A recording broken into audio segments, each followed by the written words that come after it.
We're breaking down anything and everything Utica City FC related. This is the Keeper's Corner podcast with your hosts, Matt Sterling and Brandon Brooks.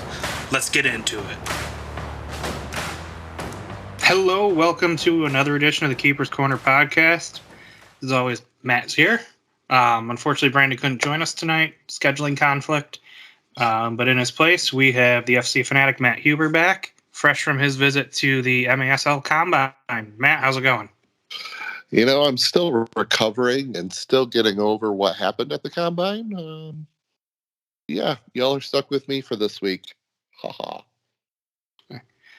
Well, we'll get some nice first-person accounts of how things went down there, and then I think we can talk a little bit about the schedule after that. But it was, 3 days of Combine, and you were there for all three or two of the three? I was there all 3 days. Okay. I was there most of the day on Friday, part of the day Saturday, and then I was there for the draft itself. So definitely, I didn't put in as many hours as the coaches and the players, but definitely logged a few miles on the car. Yeah. That'd be putting it lightly, considering where you're coming from. Yep. I mean, you get to see a lot more of it than pretty much anyone else there. How do you think things went from a scouting and assessment point? So I'll kind of take you back to Friday morning. I had gotten there a little after 7:30, and the goalkeepers were going. They were doing a training session with Mark Litton, who is a goalkeeping guru. And then after the goalkeeping session, they had some kind of like warm ups and some training, which was led by Coach Everton, and they did drills. And a lot of the people that were scouting were out helping the players. Because, I mean, some of the players had no idea, like, rules of indoor soccer or anything like that. So there was some training sessions and drills, which was in the morning. And then there was a break after lunch. They did another goalkeeping session, and then that's when the game started. So they broke off into 6 teams, and all the while this was going on, they had a section just for the coaches and owners and GMs of the teams, so they could sit and evaluate. And they had their book, and they had all the players that were there.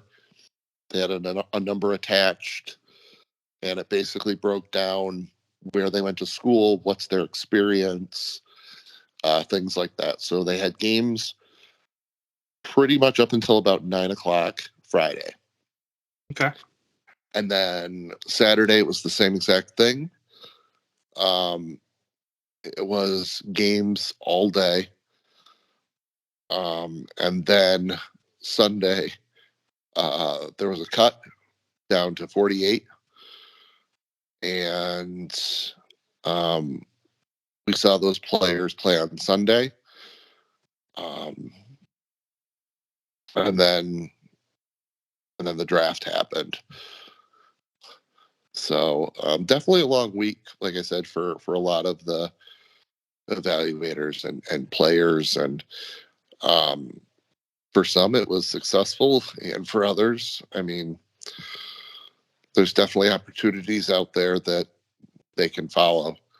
But yeah, definitely a great experience. Utica really knocked it out of the park. And I'm not just saying that because I'm a UCFC fan. I'm saying that as a fan of the sport. Mm-hmm.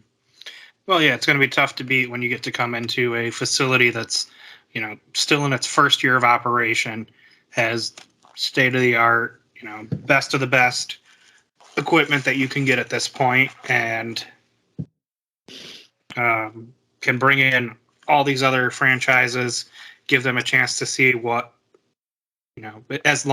what you can do when you have the backing of the local community as much as Utica does. Yeah, and the only complaint I got from several of the owners and players was it was very cold at the Nexus Center, which, I mean, it's basically fields on top of ice. So yeah, there's 3 hockey rinks in there. Yeah, but talking to Shelly Clark from the St. Louis Ambush, she was all bundled up, and it was just it was funny to see. Meanwhile, I'm wearing shorts. It's like I'm used to it. But besides that, I mean, from every perspective, from the coach's perspective, from the player's perspective, from the fans' perspective, I mean, being able to watch the draft, if you weren't able to make it to the Nexus Center, to be able to watch it live on Twitch, it definitely was a positive for the league. I was great getting to catch the last game of the Combine on Twitch. Hear Ray warming up for the season on the mic, and see a little bit of Timmy doing some color commentary. Yeah, if Tim ever has I'm not going to jinx it, but if he ever leaves the sport, I mean, he's a great commentator, great host, great great MC. He was hyping up the crowd during the draft. But yeah, it was good. I had a chance to watch the game on Twitch as well, and Ray sounded good as always. So yeah.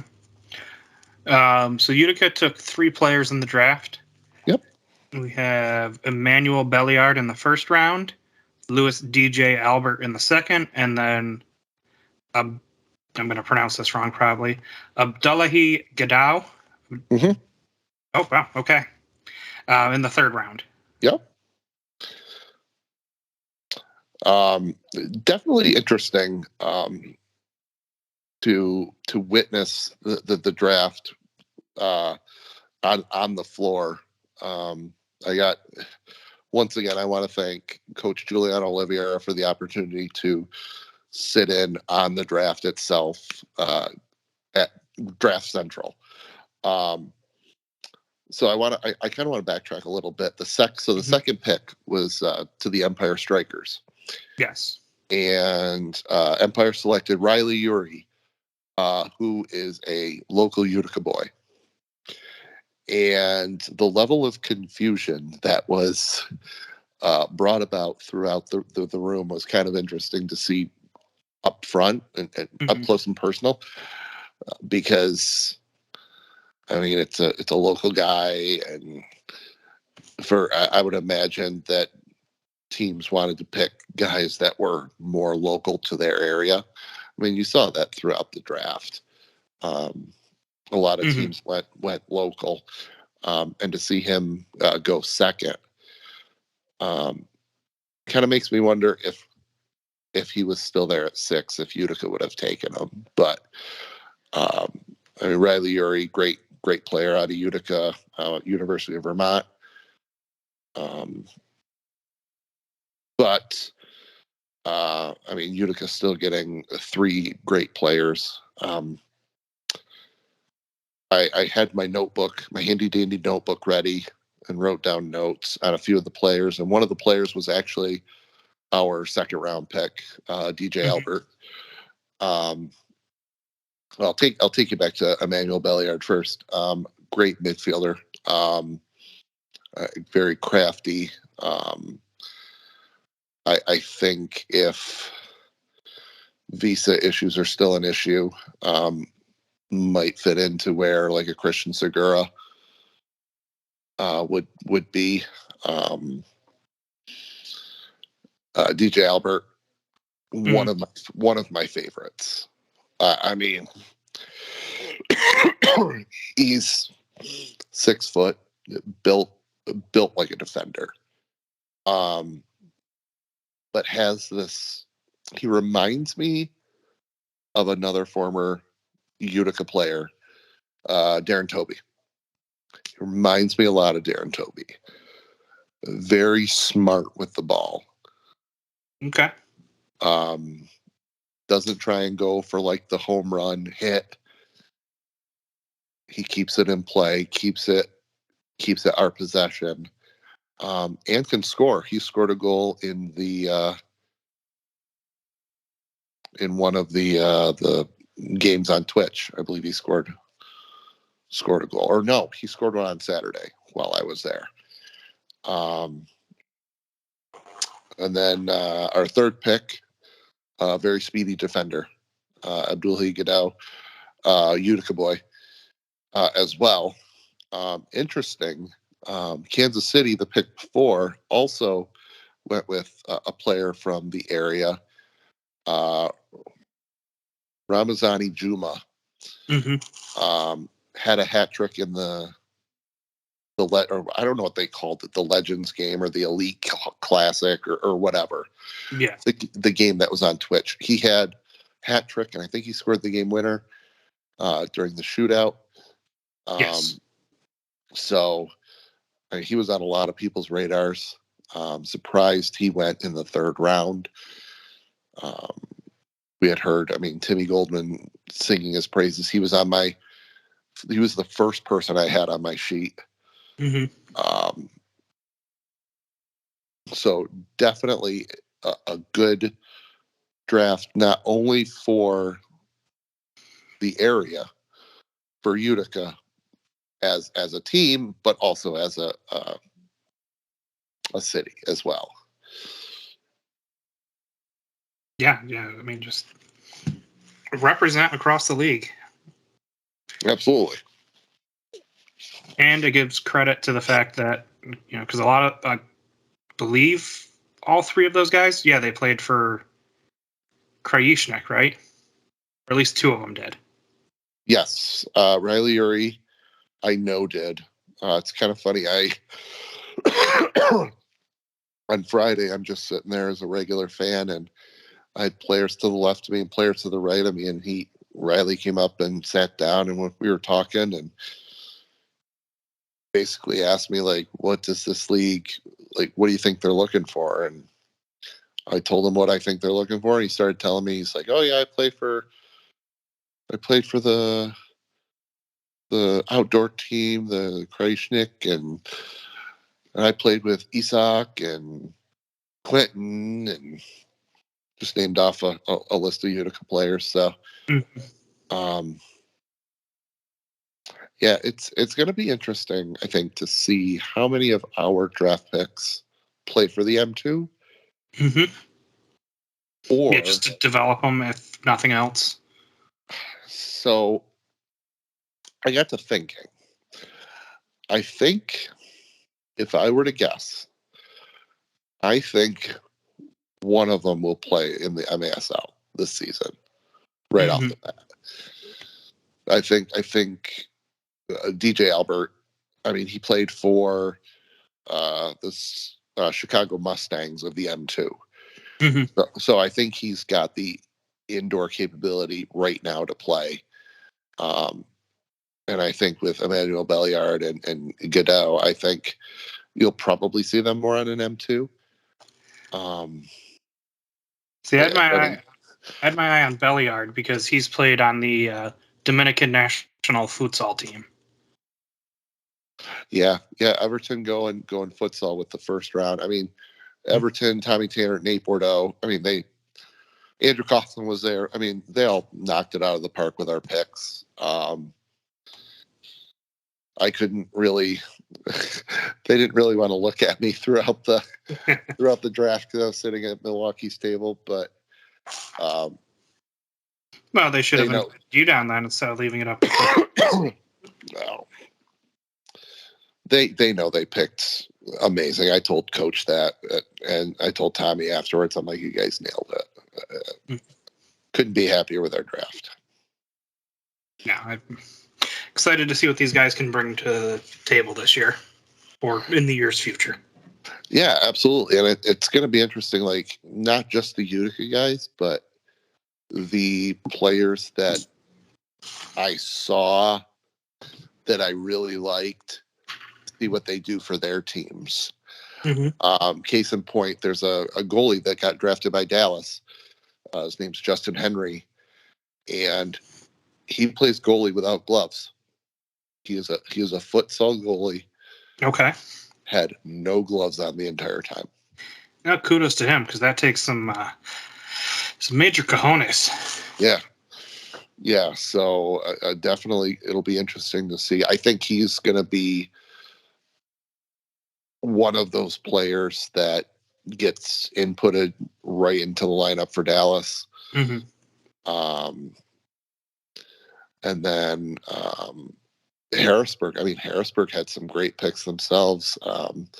They got a player, Davidson Diaz. Very, very, very crafty. Very, I mean, talented with the ball.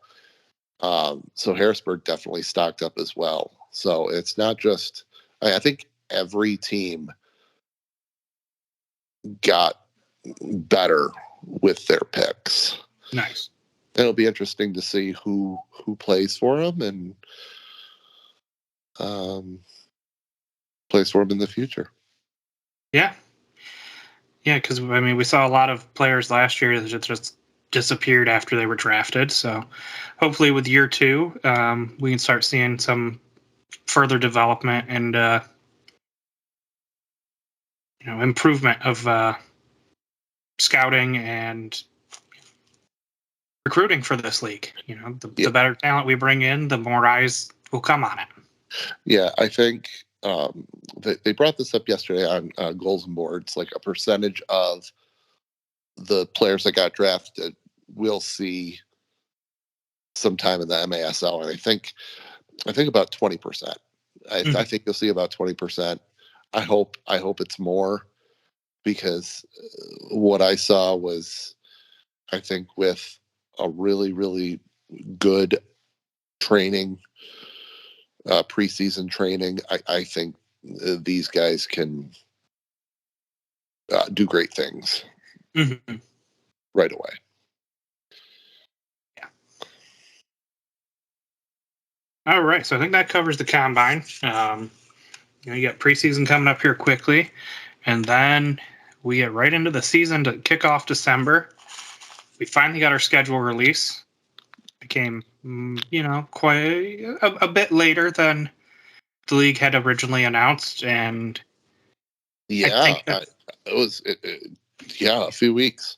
Yeah, I think they were holding out hope for Guadalajara, and yes, like, the writing should have been on the wall before that. You're not going to get a team together in 2 months. No, even if you have the facilities and everything else met. Absolutely. I think they tried rushing it, and maybe an announcement shouldn't have happened. But I mean, things happen. Things fall through.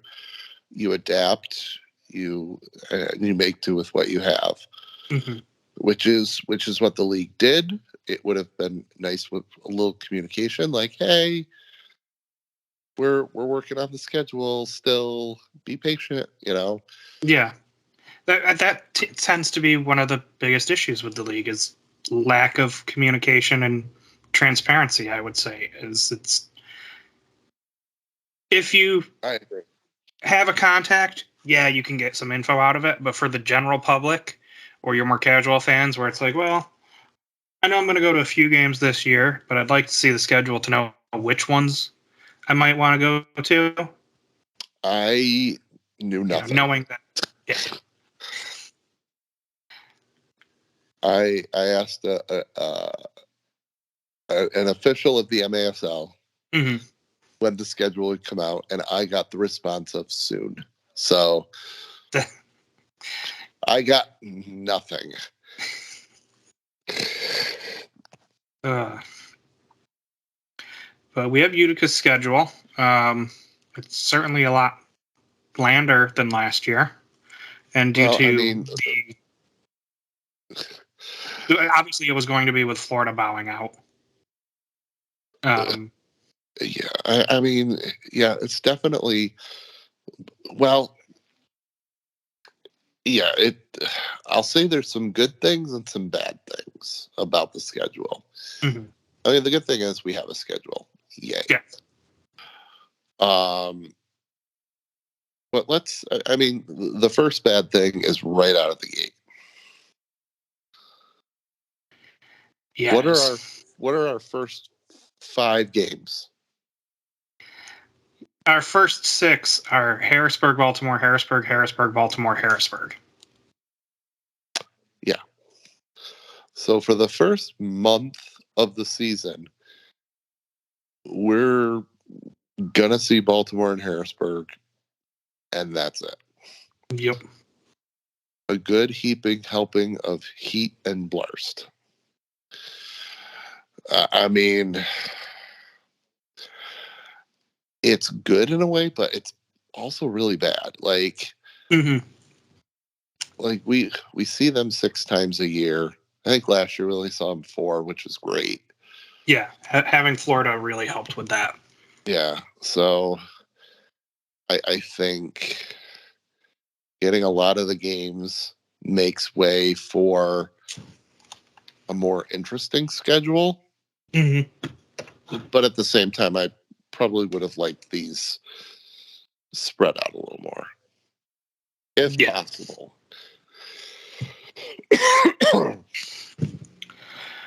Um, only 2 games against the West. Travel out to face Tacoma in early January, and then 2 weeks later, Texas visits.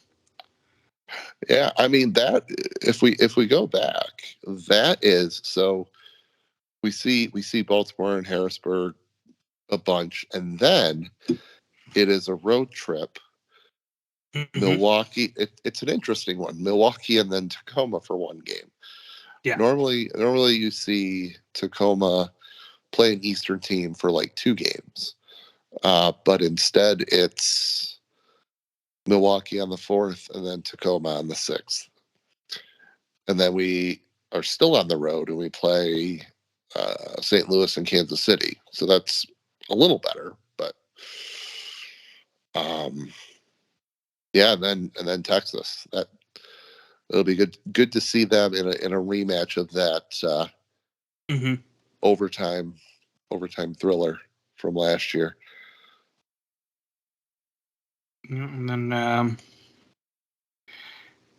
weirdly enough, we have Monterey once comes to town, Yep. but as a member of the East, which made sense if Guadalajara was there, or if they played more than 9 games against the East. Yeah. They're the only team in the league that will play most of their games against the opposing conference. Yeah, so that was brought up during the Q&A session with Tommy right before the combine, and the question of Monterey joining the East came up, and I get the reasoning behind it. They didn't want to break up Dallas and Texas. So the next thing would be Monterey. Right. And they're still in the central time zone, so it's not as bad as everyone's making it out to be, but at the same time their schedule doesn't really Their schedule is where I really take fault with it. right. Yes, absolutely. If they're going to be in the East, let's have them play teams in the East.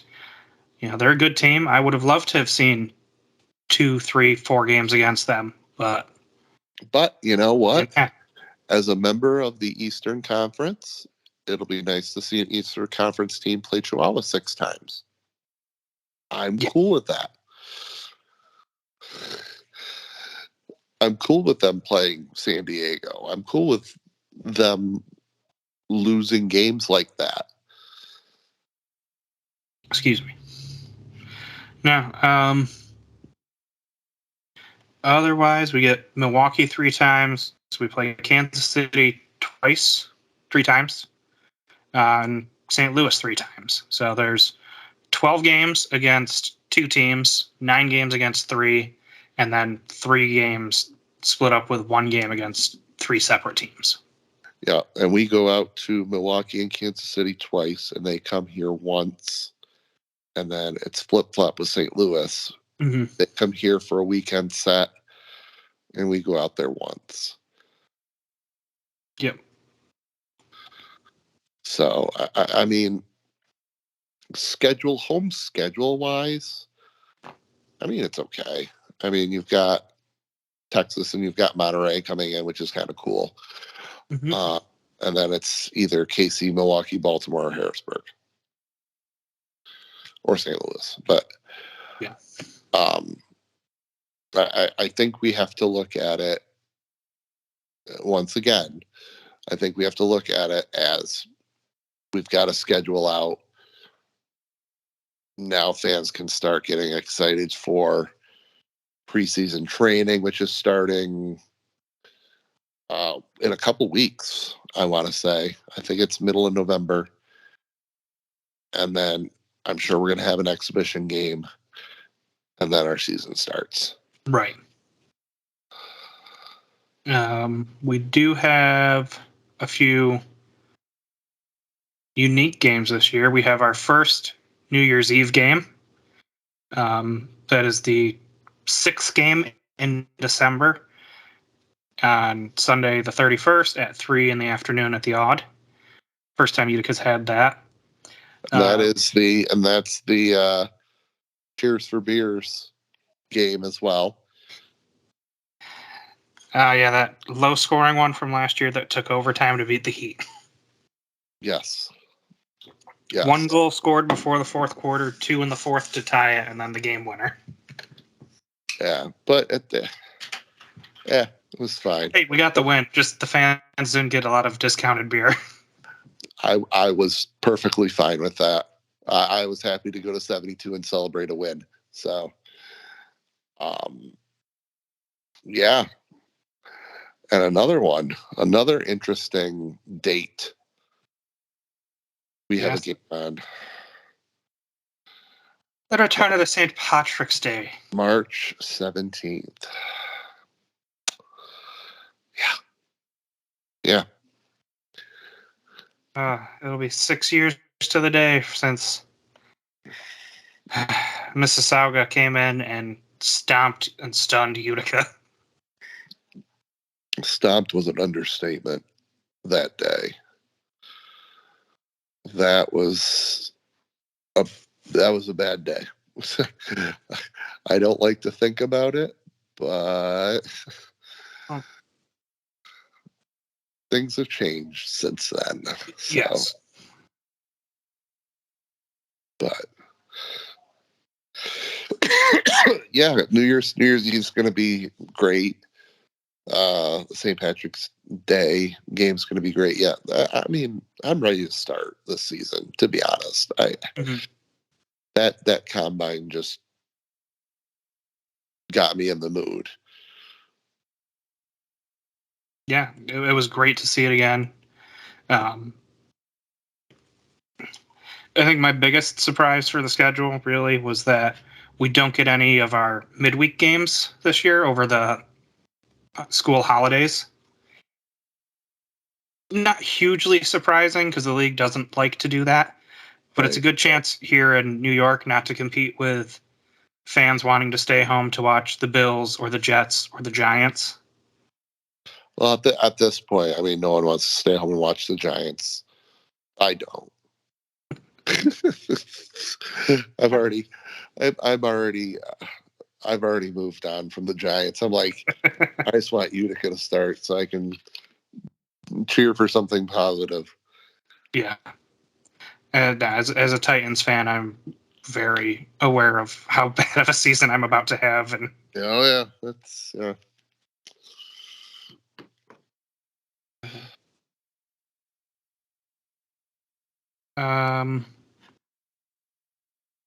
Let's see.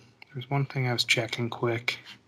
Well, while you're, if you could, go ahead. I found it. So that Wednesday game that Utica had last year over vacation, Yep. They drew 2,700 fans against Florida. Oh, That it wasn't Florida, would be that would be more fans than 10 of the 14 teams averaged in the league last year. Yeah, I mean, you look at like where other teams have that midweek weakness, Utica still has a strength. Yeah, Wednesday is, I mean, fans will come out any day of the week. I mean, there were about 200 fans at the Combine, just at the Combine alone. Like Nate was there, and Everton was there, and Tim Goldman was there. Yeah. Besides that, like 200 of Utica's finest came out, and Sweet Caroline and Country Roads. Like, we did everything. Like, the fan base is crazy, and 2,700 on a Wednesday. Yeah, absolutely blows the water out of any other team that wanted to try on a Wednesday. I would imagine Kansas City could get more, but with, and it's funny, I forget who I was talking to, but they were telling me about their experience in Chihuahua, and they're like, the arena's packed, but it's one side of the arena that's loud. Like, Utica is loud, like 360. You get it from all angles.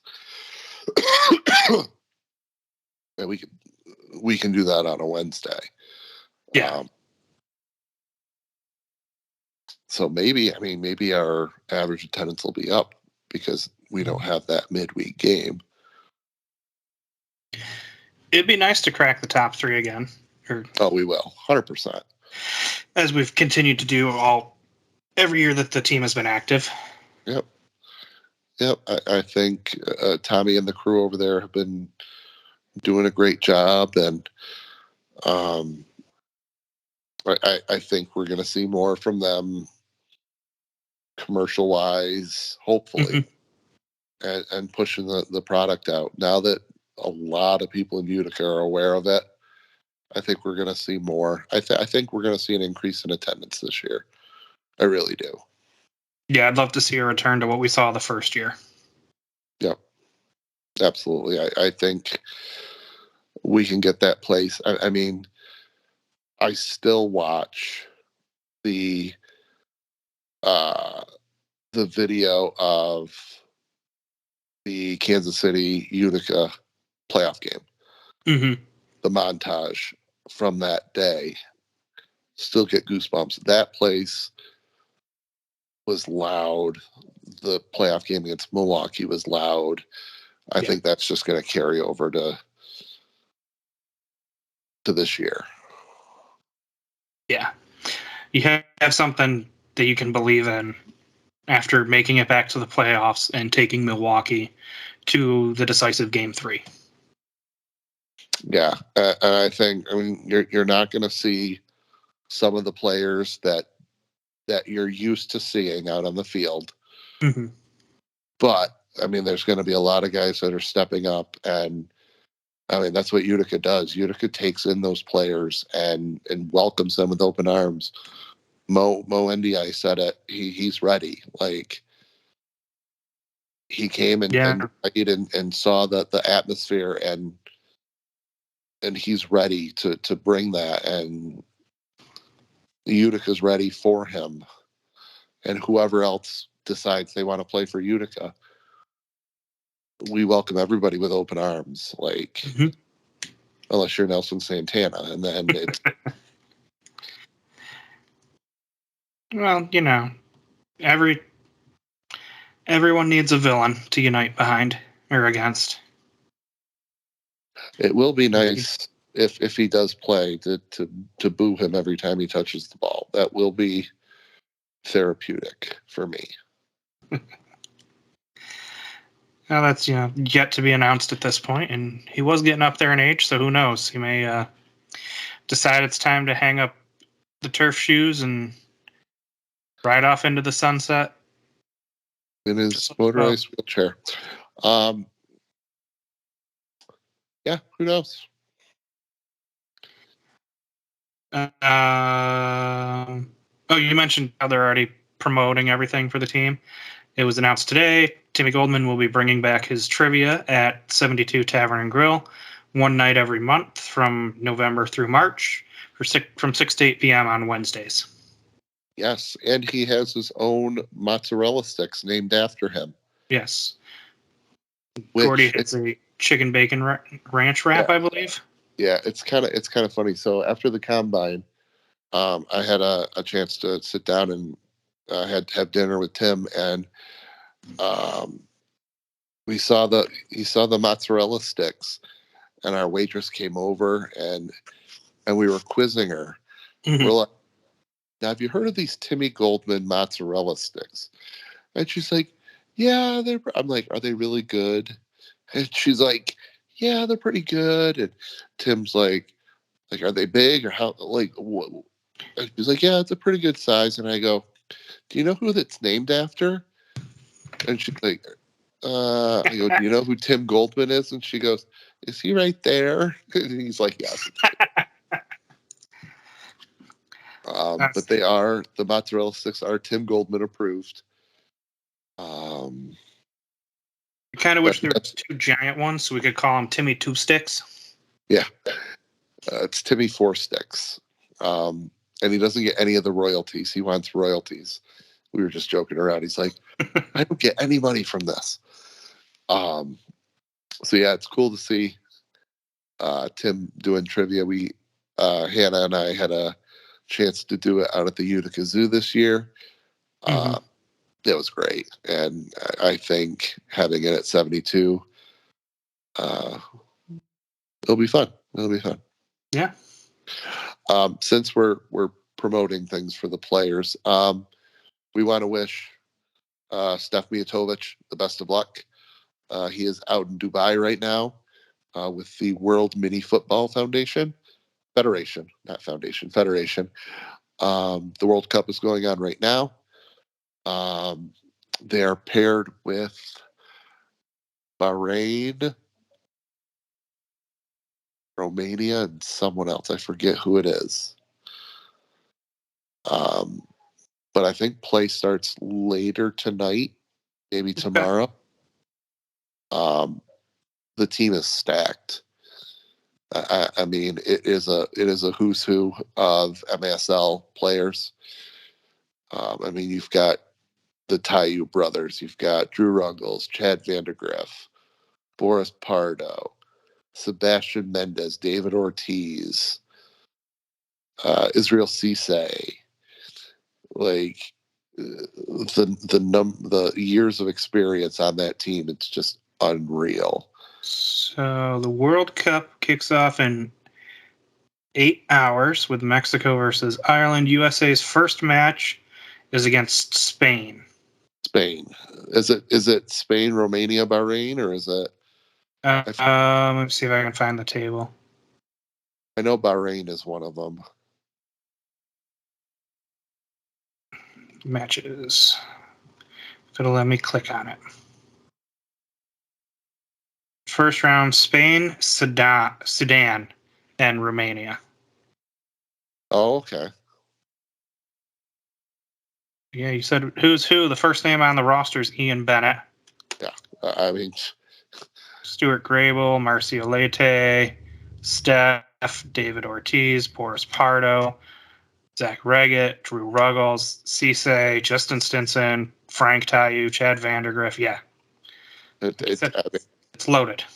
Yeah. So, I mean, don't be surprised if we get like a USA-Mexico final. I mean, and on the Mexican side, you got Moises Gonzalez, Mitchell Cardenas. I mean, I would imagine like a lot of guys from San Diego, probably Cesar Cerda and all those guys. But I just thought of something. So I want to ask you something before we sign off. So going back to the schedule. Okay.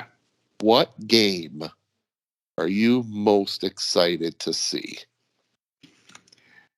Just Utica related? I mean, it doesn't have to be Utica related, but I mean, it was going to be Utica related anyway. Yeah. Well, unfortunately, I don't know if I'll be doing any road trips this year, which I would really love to do, but a Thursday night in Milwaukee isn't exactly the easiest thing to pull off. And then make it back. Is that the January 4th game? Yeah. So, especially with what we talked about earlier. Yep. Before we recorded. I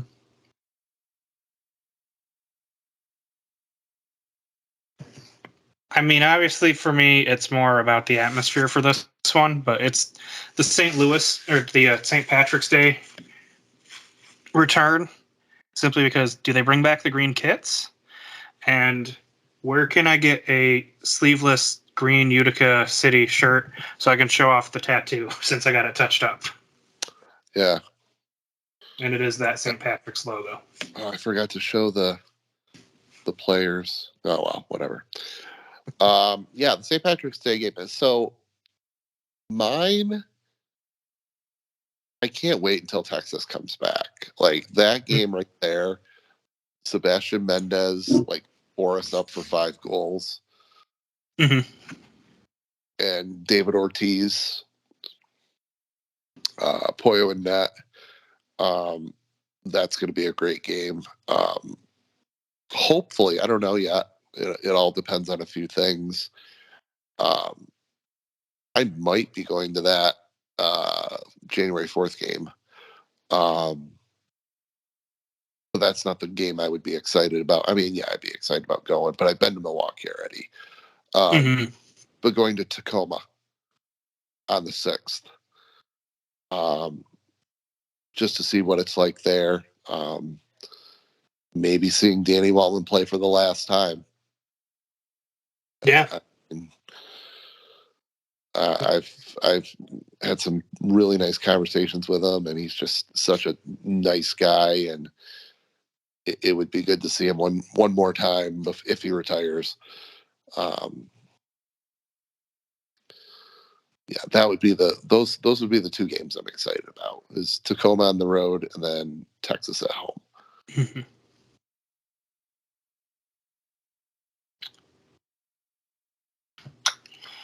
Well, I think that about wraps everything up for us on this one. At least until we have some more news or there's updated rosters on the website to talk about preseason stuff, since we still have Bo listed on ours and we know he's not back, so who else is his contract actually up? Yeah, it's gonna be, I mean, we do have, there are visa issues out there now that does affect our team. Hopefully those can be resolved. If not, I'm sure there'll be announcements. But I will say, just wait until the announcements are made. Mm-hmm. I think this roster is definitely coming together, and product's going to be great. So just be on the lookout. Yeah, well, obviously, just the easiest thing you can do is go on whatever social media site is your preferred one and turn on notifications for posts. That way you get the news as it happens. Or you can just turn on notifications for us. Yeah, or in the box on Facebook. Shameless plug. No, please plug away. Yeah. So yeah, in the box on Facebook. I might be going live sometime this week to kind of go more in depth on the MASL draft.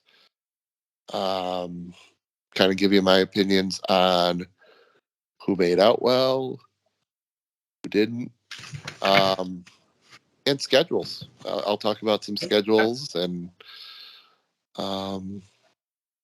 maybe I'll wait until next week to see if there's any news that pops up. But just go on In the Box on Facebook.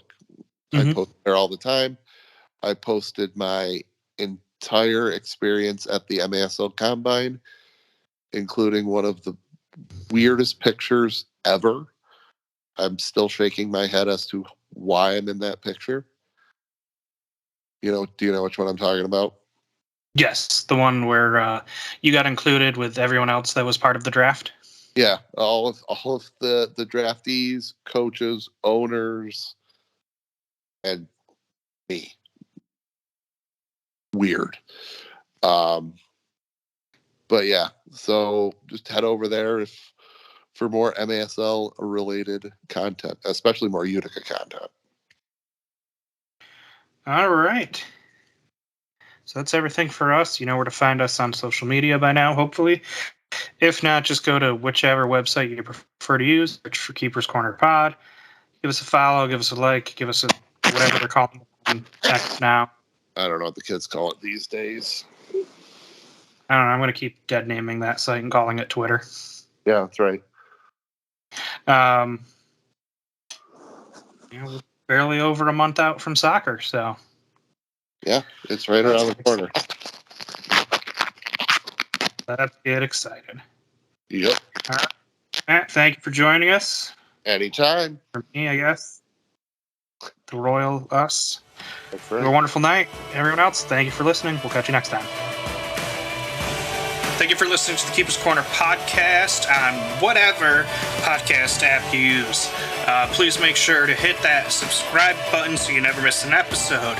If you'd like to interact with us, you can find us on Facebook, Instagram, Threads, and Twitter or X, whatever you prefer to call it. We have a TeePublic shop where you can get UCFC player swag or help support the podcast. Thank you. We appreciate it. And one last thing. Go Utica City.